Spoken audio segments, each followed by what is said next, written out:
bienvenidas, bienvenidos, bienvenides a la tercera sesión del segundo ciclo de conferencias en intervención educativa y difusión de la diversidad cultural, étnica y lingüística.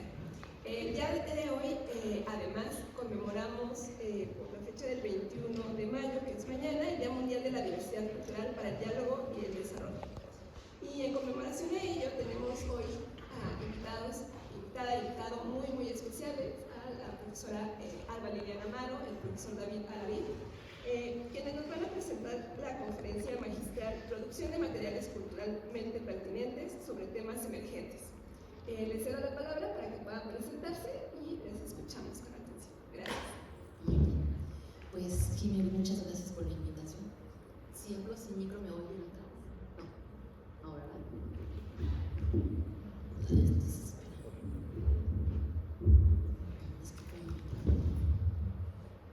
¿así me escuchan? ¿Sí? Bueno, pues, son tardes. Muchas gracias por venir a escucharnos y gracias por la invitación a la maestra Jimena. Nosotros, va a ser bien rápida la presentación porque es mejor que escuchen el proyecto y lo que se ha hecho y qué les interesa, ¿verdad? Me enseñan a mí qué, ¿no? Lo que hagan. Muy rápido, pues nada más, somos profesores en varias licenciaturas en la Universidad Pedagógica Nacional y lo que les vamos a presentar es un proyecto de investigación que está posicionado, surge en la universidad, está dividida en 5 áreas y nosotros trabajamos en el área 2, que es diversidad e interculturalidad. Básicamente en la licenciatura de educación indígena. De hecho, yo quiero agradecer a Judith, una chica de segundo semestre que viene de la zona de Oaxaca, de la zona mixteca y que está estudiando aquí en la licenciatura, apenas va a tener un año en la ciudad. Y veníamos platicando que les rebasa, ¿no? Que se desespera, ay, no voy a aguantar estar aquí, pero ahí va, ya, dice que se va adaptando muy bien. Gracias porque vino, Judith. Gracias a ustedes, estudiantes de pedagogía, ¿verdad? Es un gusto, la verdad, estar aquí. También me acompañó mi niño que acaba de entrar al CCH, ya es pumita, así que qué bueno que está aquí. Puros pumitas, la verdad, ¿no? El doctor David Alarí, que va a compartir conmigo esta presentación, también absolutamente puma, ¿no? Ya con toda una trayectoria en licenciaturas varias, maestría y doctorado aquí en la UNAM. Yo soy la única que soy puma por puro afecto y empatía. Yo tuve una formación en la UNAM y después en el CIES de posgrado, pero así que me siento bien contenta porque es un grupo ahorita en este momento bien multi e interculturalidad en la práctica, ¿no? Porque estamos en convivencia. Y bueno, pues sin más rollo les cuento que este proyecto surgió hace 16 años. Yo estaba esperando a aquel morro que está allá arriba. Entonces, pues yo creo que me llegó la creatividad y propuse este proyecto en el área. A la mayoría de profesores en aquella época se les hizo así como poco pertinente, porque a la población que atendíamos desde entonces en la licenciatura en educación indígena, que le voy a llamar ley, porque así se abrevia, decían, no, es que no, ellos no manejan la tecnología, así que no pueden estar haciendo ese tipo de materiales. Yo dije, no, pero pues claro que se les pueden dar cursos y lo van a hacer bien. Empezó como un proyecto chiquitito en el área y cuando en el 2011 se crea la nueva estructura curricular, se introduce esta materia en un campo de especialidad en la licenciatura que se llama Educación Comunitaria. Y ahora, pues, todos los estudiantes que pasan clases, los estudiantes por ese campo, hacen sus materiales. Y nada más como un dato que me parece como muy destacable, es que Naciones Unidas se enteró de estos materiales, porque una de las características, o ahorita lo explicaremos, es que son materiales que surgen con los y las estudiantes en las comunidades, pero con las personas de las comunidades. Entonces ellos a veces hacen asambleas y deciden qué temas trabajarse y ellos participan en el diseño, en las imágenes, en los videos, en la fotografía y al final se llevan los materiales, se hace una revisión y ellos hacen sugerencias de mejora y ellos solicitan qué más hacer y entonces se vuelve un asunto muy participativo. Entonces son materiales que con recursos absolutamente caseros, porque nunca hemos recibido un financiamiento, o sea, bajamos los programas así por temporales y demás, y la universidad nos presta computadoras, se han logrado hacer estos materiales, así que eso tiene un mérito importante, porque no tenemos super recursos y también porque están hechos con y para los pueblos, ¿no? O para la población indígena o multicultural, a veces no ya indígena, pero sí reconociendo toda la diversidad. Entonces, ya les platiqué más o menos de cómo surge este proyecto y cuáles son sus cualidades. Y ¿de qué partimos? Lo primero, partimos del marco de derecho. ¿Qué dice la Declaración de los Pueblos y Comunidades Indígenas en Latinoamérica? Los pueblos indígenas tienen derecho a establecer y controlar sus sistemas e instituciones docentes, de modo que ellos impartan educación en sus propios idiomas e en consonancia con los métodos de enseñanza y aprendizaje. Además, es una necesidad que los estados deben adoptar medidas eficaces junto con los pueblos indígenas para que las personas indígenas, en particular los niños, niñas, aquí se faltó esa parte, incluidos los que viven ya fuera de sus comunidades de origen, tengan acceso, cuando sea posible, a la educación en su propia cultura y en su propio idioma. Ahora, del dicho al hecho hay mucho trecho, ¿no? La Constitución lo dice, la Declaración de los Pueblos y Comunidades también lo dice. En la práctica, ¿quién lo legisla? Así que, en realidad, este proyecto sabemos que es un proyecto muy micro y que son apenas unas semillitas que se van sembrando, porque tiene que ver pues con la gente que está participando en el proyecto y solo son algunas comunidades y algunas etnias en el país. Y cuando digo comunidades me refiero a dos ámbitos: las comunidades de origen, en comunidades rurales o indígenas, y el crear comunidad, es decir, la población que se viene a vivir a la Ciudad de México o a las zonas conurbadas, por ejemplo Valle de Chalco, o los triquis, y hemos viendo ejemplos que están habitando en el predio de la Candelaria, y ellos han creado comunidad, ¿no? Y se han dado la posibilidad de reproducir solo algunas de sus prácticas, como lo marca derecho. Ahora, nosotros enmarcamos, por lo tanto, este proyecto en una visión jurídica, ¿verdad?, de reconocimiento a la diversidad de las comunidades.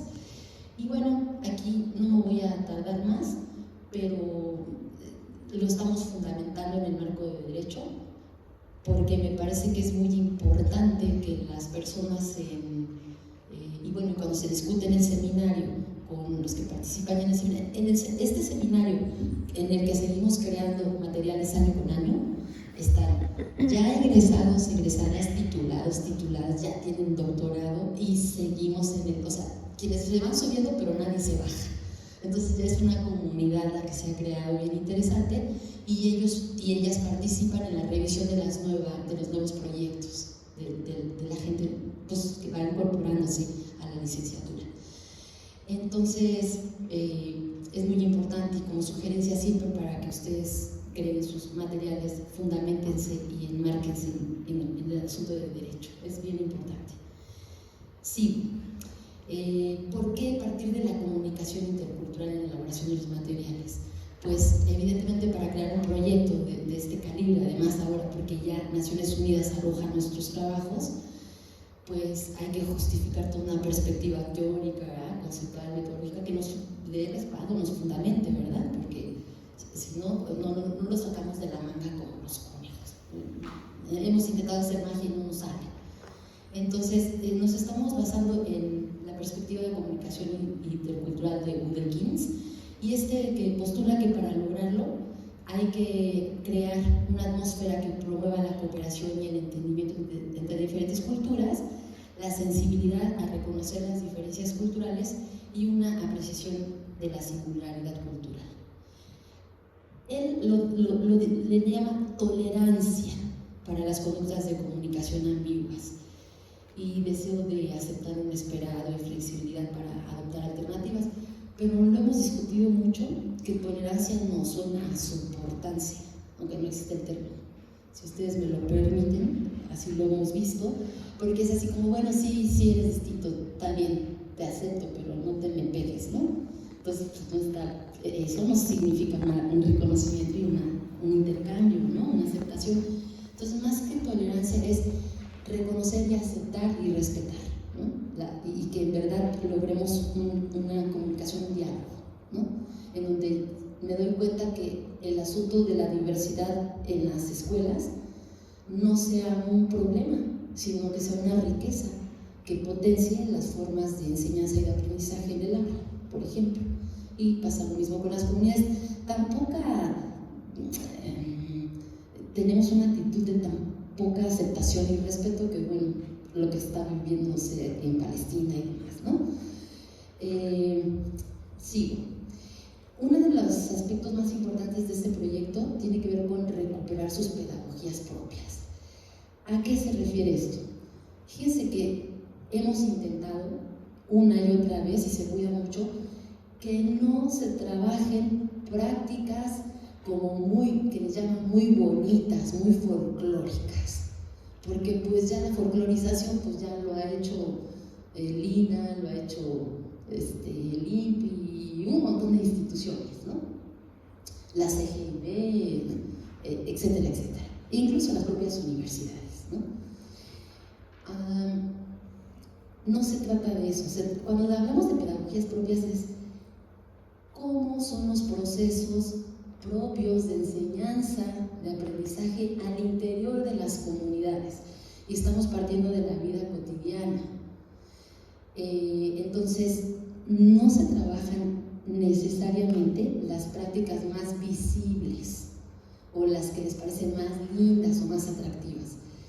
También se problematiza, y lo iremos viendo, no partimos de una perspectiva ni esencialista ni de color rosa.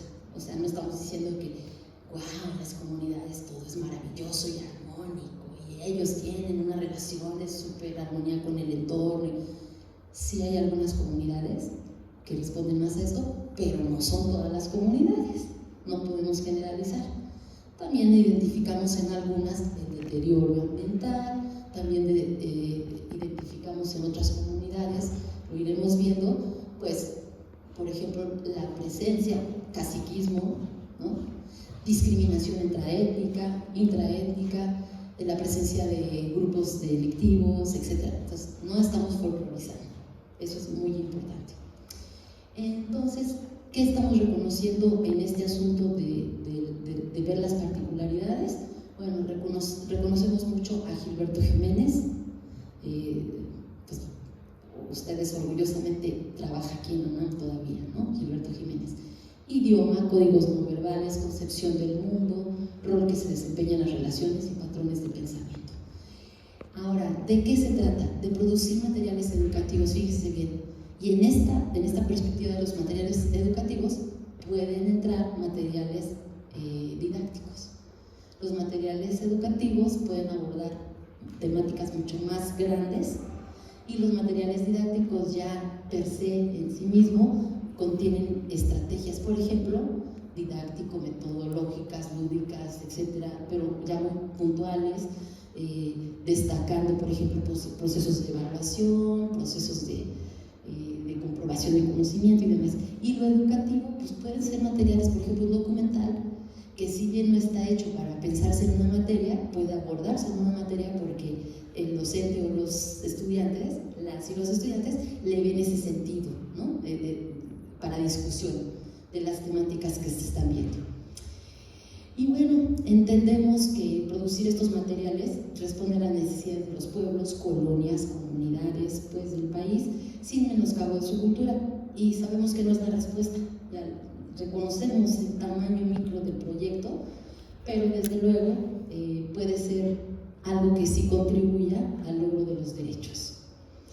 ¿Qué tendríamos que hacer? Pues involucrar a las personas desde los pueblos, ya lo estamos haciendo, conocer, ubicar y aplicar las distintas posibilidades visuales y audiovisuales en la producción de materiales, y aclarar las bases metodológicas y pedagógicas para la elaboración. Es decir, en resumen, los y las estudiantes tienen que fundamentar muy bien desde la perspectiva teórico-metodológica. Tiene que haber una discusión epistemológica seria, y también esto nos ha implicado y que casi es tequio invitar a fotógrafos, gente de producción que les enseñe a manejar un programa de diseño audiovisual y demás, porque si no, ¿cómo lo hacemos, no? O sea, también tienen que adquirir esas habilidades en la tecnología. Bien, ¿cómo bien, ahora, es importante entonces que los materiales pues expresen la concepción del mundo, de la comunidad y por ende de la cultura, y aquí pues, voy a remitir a Bourdieu, que seguro ya lo conocen. El maestro es experto en Pierre. Él lo pronuncia de otra forma porque él habla muy bien francés. Yo le digo Bourdieu, como no se entera Bourdieu ni se va a enterar, pues no creo que se enoje porque pronuncia más su apellido. Entonces buscamos que se expresen las concepciones de cada una de las culturas a donde va dirigido el material. O sea, sí son como muy localizados. Y entonces también se recupera algo muy importante de cada uno de los espacios: el sentido comunitario del arte, del color, el sonido, la imagen y la estética. También trabajamos ese aspecto, ¿no? Para que haya pertinencia cultural, porque pues está muy bien que estén dando cuenta de un ritual y está muy bonita la novena de Beethoven, pero pues no sería como pertinente, ¿verdad? Culturalmente. Otra cosa es recuperar los distintos lenguajes y todos los lenguajes que se manejan en la comunidad. Por ejemplo, se creía que solamente en Tarragona, en España, había esta comunicación con silbidos. No, en Huautla de Jiménez, en la zona mazateca, se da el asunto de comunicarse de un monte a otro con los silbidos, ¿no? Entonces son otras formas de comunicación. También lo que comunica la vestimenta del huipil, que si tiene menos franjas porque son solteras, que si más porque son casadas, y entonces uno, si va de visita, ya sabe que es una mujer casada, ¿sí? Entonces, bueno, todo eso que implica, ¿no? otros lenguajes. Ahora, ¿qué estamos recuperando? Pues la importancia de lo visual y sus miradas. Y en este aspecto, la perspectiva que nos mueve son las representaciones sociales. Es decir, recuperamos sus expectativas, sus necesidades, sus voces, su visión. Les damos a veces la cámara, ellos captan las imágenes y hacemos un trabajo de interpretación visual. Usamos las técnicas visuales para estos materiales. ¿Qué se logra? Pues hemos creado un diálogo de saberes en donde los contenidos escolares efectivamente se anclen desde las percepciones epistemológicas, valorativas, pedagógicas propias de cada comunidad. Es decir, si recuperamos, por ejemplo, los materiales, el diseño de estrategias que partan de lo que los niños y niñas ya saben, o los y las estudiantes, y ahí se ancla el contenido escolar ya institucional, para que se cree un diálogo de saberes. Y bueno, esto está fortaleciendo y muchas veces han ayudado a fortalecer la propia comunidad desde ellos y para ellos, ¿no? Un proceso también de reivindicación identitaria. Y bueno, pues en resumen, porque ya me queda bien poquito, se están elaborando materiales con pertinencia cultural y valores desde las propias comunidades, y es muy fundamental que no se nos olvide siempre que lo estamos trabajando una y otra vez, no folclorizar, pero tampoco ser condescendientes, ¿no?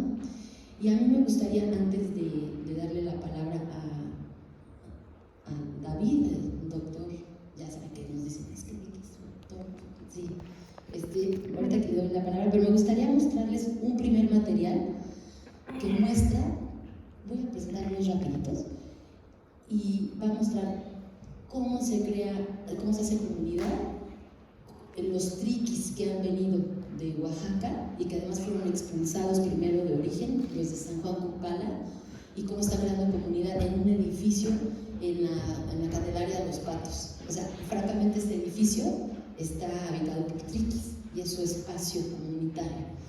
Les voy a presentar uno para que vean lo que estamos haciendo. Nosotros en nuestros eventos anuales invitamos a los que diseñaron, o sea, son las y los estudiantes, pero ahorita están trabajando. Entonces, pero es con su autorización que les mostramos los materiales. Hola, te voy a contar una historia. Esta historia se llama Así soy yo. Es la historia de una joven triqui que viaja a la Ciudad de México. Comenzamos. Hola, me llamo Lila, tengo soy de la cultura triqui. ¿Te gustaría saber mi historia? Mi historia comienza así. Yo antes vivía con mis padres y hermanos en una comunidad que se llama San Juan Copala, en el estado de Oaxaca. En San Juan Copala hablamos la lengua triqui. Las mujeres y niñas usamos un huipil rojo y la cabeza de la mujer que usa el huipil representa el sol. Los listones que se bordan atrás del cuello son los rayos y los listones que se cuelgan atrás simbolizan el arco iris. Las franjas rojas significan la mariposa y la mariposa madre y se borda en la técnica de telar de cintura. En la comunidad de Copala se acostumbra a celebrar las bodas tradicionales, las fiestas de muertos y también celebramos a la Virgencita de Guadalupe. Un día, estando con mis padres en casa, me dijeron que nos íbamos a ir a vivir a la Ciudad de México. Fue una gran sorpresa para mí, pues no sabía qué había en la Ciudad de México y me puse triste al saber que en ese lugar ya no iba a poder celebrar las fiestas de mi comunidad. Viajamos yo y mi familia por muchas horas, el recorrido fue largo y yo tenía muchas preguntas. ¿Cómo será la Ciudad de México? ¿Ya no volveré a ver a mis amigos? ¿En México se escucharán los gallitos por las mañanas? En eso sentí el abrazo de mamá y papá. Me dijeron, no te preocupes, hija. En la comunidad cerca del Metro Candelaria ahí viven tíos, primos y familiares cercanos que también vivían en Oaxaca. Después de un viaje cansado y con mucha hambre, mi familia y yo llegamos a la Ciudad de México. Llegando a Candelaria, vi a señoras con su huipil rojo. También vi un mural en el edificio de la cultura triqui. Pero lo que más me gustó fue ver el altar de la Virgencita de Guadalupe. Escuché un grito de mi mamá que me decía, ¿dónde estás? Ven, te voy a presentar a tus tíos. ¡Córrele! Ay, hija, ya no te vas a acordar de ellos, pues tú eras una bebé cuando ellos se vinieron a vivir aquí, a Candelaria. Me sorprendí, porque tenía muchos tíos y primos, todos eran de San Juan Copala, y eso hizo que ya no me sintiera tan triste. Mis tíos me dijeron que la Ciudad de México era muy grande. Hay un metro para viajar de un lugar a otro, que cerca de aquí hay un mercado que se llama Merced, y que también hay un lugar que se llama Zócalo, donde las personas de la comunidad venden sus artesanías. Pasaron varios meses y entré a la escuela, dentro del edificio. Se llama CONAFE y he aprendido mucho. Poco a poco me estoy acostumbrando a la Ciudad de México. Ya merito se venía la boda de mi tía. Estaba muy contenta porque iba a poder usar mi huipil rojo que me bordó mi abuelita en San Juan Copala. El día de la boda, mi tía usó su huipil. Usó muchos collares y muchos listones de colores. También le pusieron flores de tela en su cabello. Se veía bien bonita y me acordé de Copala, que así también se ven las novias. Afuera del edificio ya estaban esperando a los novios. Había banda, había cohetes y las mujeres de la comunidad con su huipil y los hombres con sus camisas moradas tomando mezcal. Y de la comida ni se diga, caldo de res, tortillas, refresco y mezcal. Durante la fiesta todos bailan al son de la banda, todos muy contentos, todo muy colorido por el huipil rojo y los listones del huipil y el rico aroma al caldo de res que preparan mis tías. Quizás ya no vivo en San Juan Copala, aunque saben, lo extraño mucho, pero aquí en la Ciudad de México me siento feliz porque está mi familia. Quizás esté lejos del pueblo, pero saben, aquí en Candelaria se festejan las bodas tradicionales, el Día de Muertos y el Día de la Virgencita, y eso me hace estar muy feliz. Y por todo esto, estoy muy orgullosa a pertenecer a la cultura triqui. Y más porque a pesar de la distancia, la gente de la comunidad aún sigue festejando las fiestas como en San Juan Copala. Y colorín colorado, este cuento se ha acabado.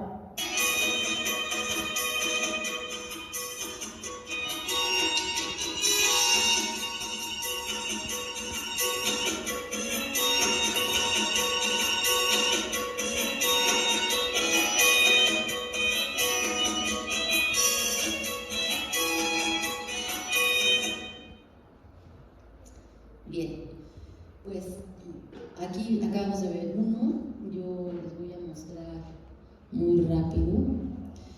Ya le quiero dar la palabra a David, les voy a poner un pedacito nada más de un códice de una alumna de las que viene de Toluca, de una de las comunidades de Toluca, que es más San Felipe del Progreso, que es más agua, y está haciendo su tesis. Muchos estudiantes se titulan con la fundamentación de todo este material y la investigación. Les voy a poner un pedacito porque ella habla de un códice que le tituló Ni de aquí ni de allá, y no va a dar tiempo de verlo completito para darle la palabra a David, pero habla de cómo le parece tan injusto que una vez que se vinieron a la ciudad, cuando muere su abuelo, lo regresan al pueblo y no lo aceptan en el panteón, porque ya habían perdido derechos de ciudadanía por haber estado fuera del pueblo y tiene que regresar al abuelo, ¿no?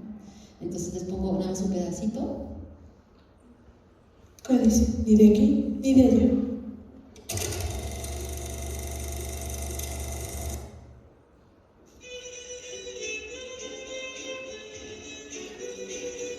Esta historia que están a punto de escuchar relata las aventuras y experiencias de una familia que está en busca de una vida mejor, tratando de regresar a su raíz.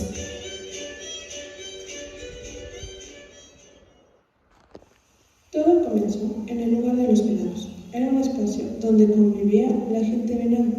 Este lugar se caracterizaba por sus inmensos árboles. Contaba con varias extensiones de monte y terreno donde los venados mayores sembraban y trabajaban la tierra. En este lugar tenían dos idiomas, uno el lenguaje del bosque y el otro el lenguaje del gran lugar. En un hogar de este lugar nació Crisma, que al igual que todos era una venada. Sus padres, Nicole y Ray, eran unos venados muy trabajadores. A pesar de que el lugar estaba lleno de naturaleza y abundante vegetación, no siempre la tierra les brindaba el alimento suficiente para sostenerse. Esto orillaba a que el padre recorriera grandes distancias para conseguir alimento. Sus condiciones no eran las más favorables, ya que carecían de un refugio que los protegiera de las inclemencias del frío. Esto hacía que pasaran momentos muy difíciles. A pesar de esto, Crisma creció y se desarrolló en este lugar, donde construyó recuerdos de buenos y malos momentos que la acompañarían siempre y que la formarían como la mujer venado que es ahora. Con el tiempo, Crisma creció y las condiciones la orillaron a dejar el lugar de los venados. Ella había escuchado la experiencia de los venados que ya habían regresado del gran lugar. Esto la emocionó porque creyó que este gran lugar era maravilloso y abundante y podía traer suficientes recursos para ella y su familia.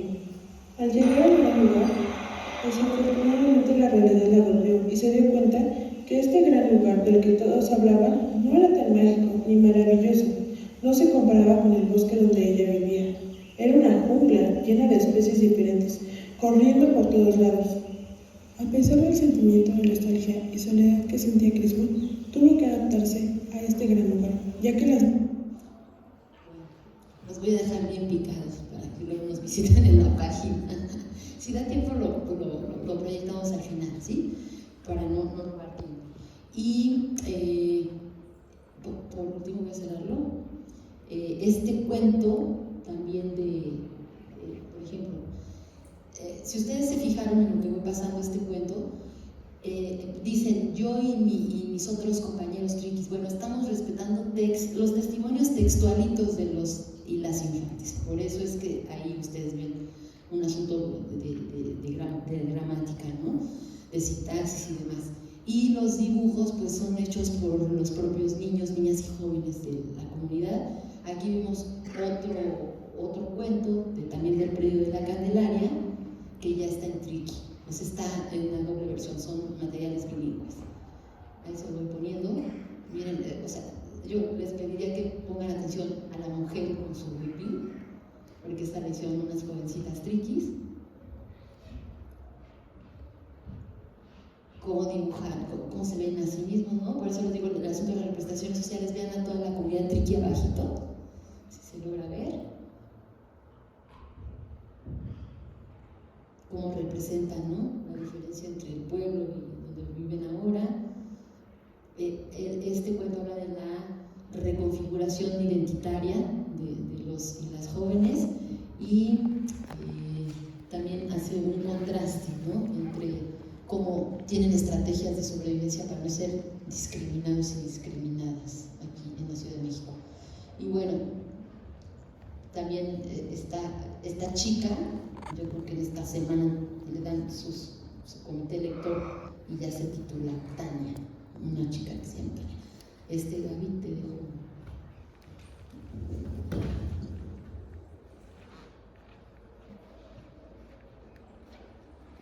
Pues bueno, muy rápido, buenas tardes a todas y todos. Es un gusto estar aquí siempre en la UNAM. Somos de casa, sentimos triple gusto, entonces no voy a extender este asunto. Bueno, del asunto de los materiales, es muy importante decir este asunto que se trata. Si ustedes ven los materiales, dirán, son como muy básicos, muy naif, y en efecto así son. Si nosotros viéramos los materiales, por ejemplo, que hace el Instituto Nacional Indigenista, con un equipo especializado de producción, pero no tiene nada que ver, entonces dirán, bueno, ¿y esto qué abona? Bueno, pues como ha explicado Alba, esto abona que la propia comunidad represente problemáticas importantes, y a eso se refiere evitar la folclorización.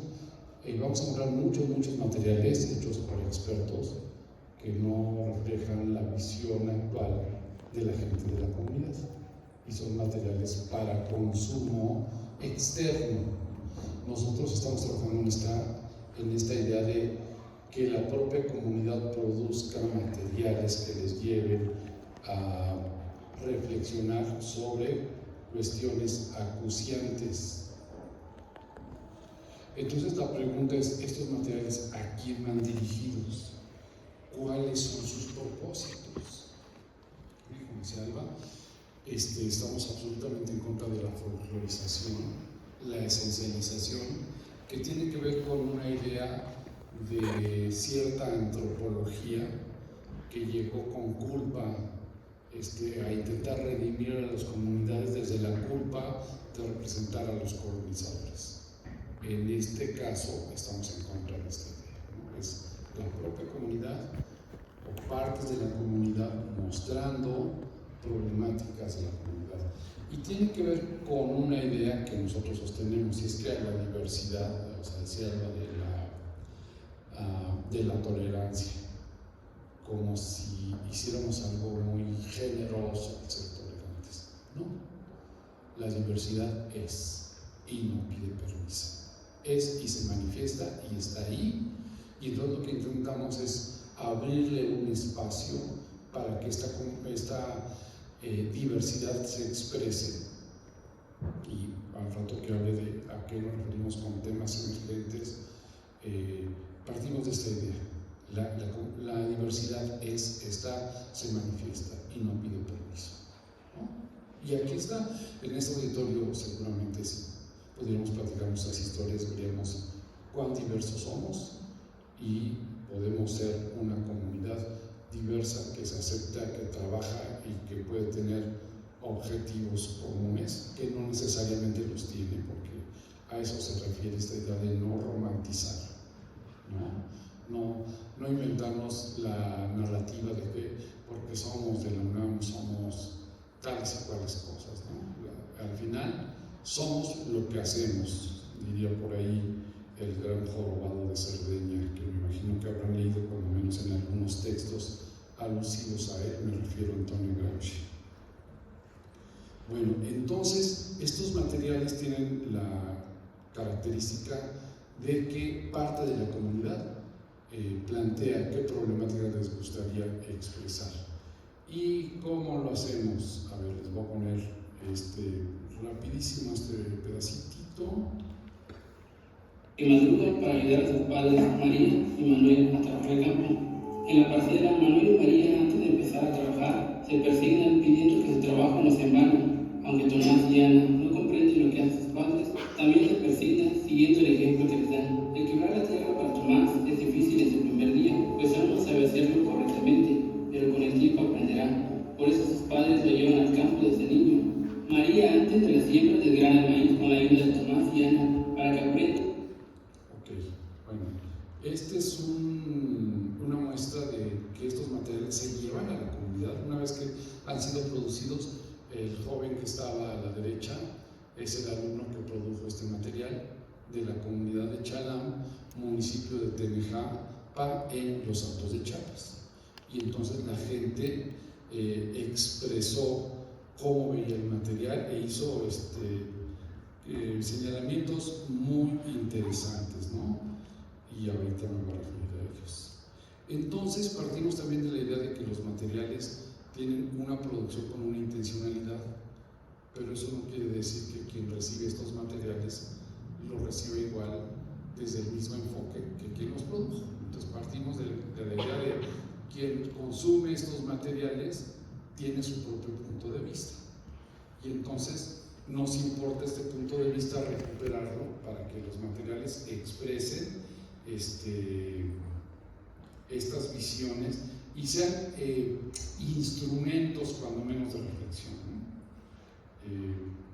Me voy a saltar la parte de las TICs, ustedes saben suficiente, para adentrarme más en esta idea de estos materiales entonces se pueden rediseñar. Por ejemplo, en este material que presentamos en 20 segundos de videito, la gente de la comunidad hizo muchas observaciones muy interesantes en términos de, pues están bien padres sus dibujitos, pero nos gustaría más vernos a nosotros mismos, ¿no? Así como, pues los dibujitos están padres para ustedes, pero a nosotros nos gustaría vernos como somos, y este video versaba sobre producción de maíz, e hicieron varias observaciones con respecto a que la historia era incompleta, que no daba cuenta bien del proceso, etc. Sí, decían, por ejemplo, y ese maíz que aquí se sembró, llegó volando, de dónde salió, etc. Algunas observaciones muy puntuales y que enriquecen, ¿no?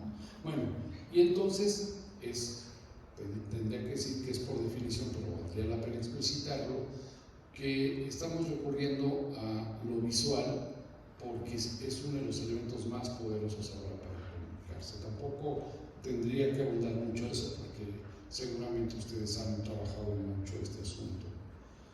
Y volvemos a esta idea, la recepción es un proceso semánticamente relevante en el que los sujetos interpretan desde sus propios referentes. Entonces no se trata de irles a dar lecciones, ni decirles cómo tienen que verse ni tienen que ser. Se trata de producir con ellos desde la comunidad, ¿sí?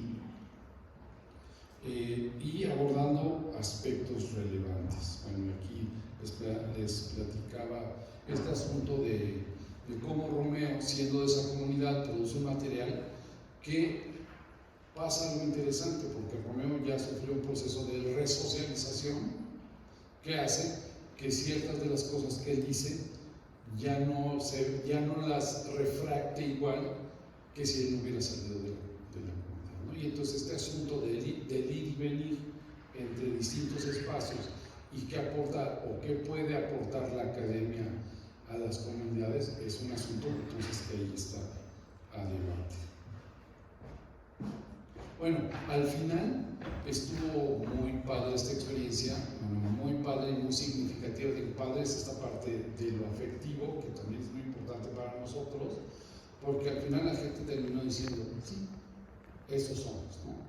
Es decir, sí nos identificamos con esos materiales y pues en teoría en teoría y en deseo, porque también el deseo aquí es una categoría muy importante, si hacemos cosas deseando que muevan cosas para, entre comillas o sin comillas, lo mejor.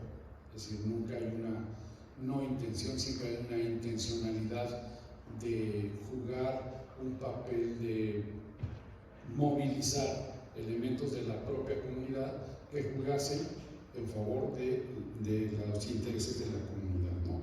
Y entiendo que pues, este es un tema muy complejo y que tenemos que meternos a discutir qué es lo mejor, quién decide qué es lo mejor, etcétera, pero esto sería motivo de 2 cursos de posgrado y no acabaríamos, ¿no? Entonces, estamos recuperando la idea de una perspectiva crítica desde la comunidad, y aquí viene el asunto de los temas emergentes para no usar demasiado tiempo, porque vamos un poco con el tiempo encima. Ha pasado algo bien interesante, y es que en la ley hay como, digamos, dos visiones en la licenciatura en educación indígena. Una visión que intenta rescatar lo tradicional, las fiestas, el folclore, etcétera, con la que estamos de acuerdo, pero habemos otros que sostenemos que no solamente eso es lo que pasa en las comunidades, que hay un conjunto de temas que preocupan mucho a nuestros estudiantes y que no son las fiestas. Por ejemplo, la migración, por ejemplo, las cuestiones de género, por ejemplo, la pobreza, por ejemplo, el alcoholismo, el aumento del consumo de drogas, la presencia del crimen organizado en las comunidades. Y entonces, cuando te sales de este guión del folclórico, la fiesta, y cuando la fiesta y quedan los tamales y eso, y entiendes que hay toda una trama mucho más compleja y mucho más densa que está determinando lo que pasa en estas comunidades, es cuando han salido temas muy fuertes. Por ejemplo, alumnos que tenemos de los Altos de Chiapas que te cuentan cuál es la situación y cuán difícil es para ellos expresar esta situación que les resulta muy problemática. Por ejemplo, en la comunidad de Judith estamos trabajando con una alumna que está intentando trabajar el asunto de la migración a Estados Unidos, con todas sus implicaciones, y cómo esto afecta a la vida de la gente que migra desde una idea, vamos a decir, idealizada, de una vez que cruzas la frontera, todo es color de rosa, vas a llegar rico, pero también hay otro problema muy fuerte, y es el asunto de cómo el regreso de estos migrantes cambia la dinámica de estas comunidades. Y pues estos materiales intentan reflejar problemáticas muy complicadas, que madrugan para... Entonces, hemos tenido que hacer uso de muchos conceptos y de muchos autores. O sea, trabajamos con un marco conceptual amplio y en el que hemos ido agregando cosas, ¿no?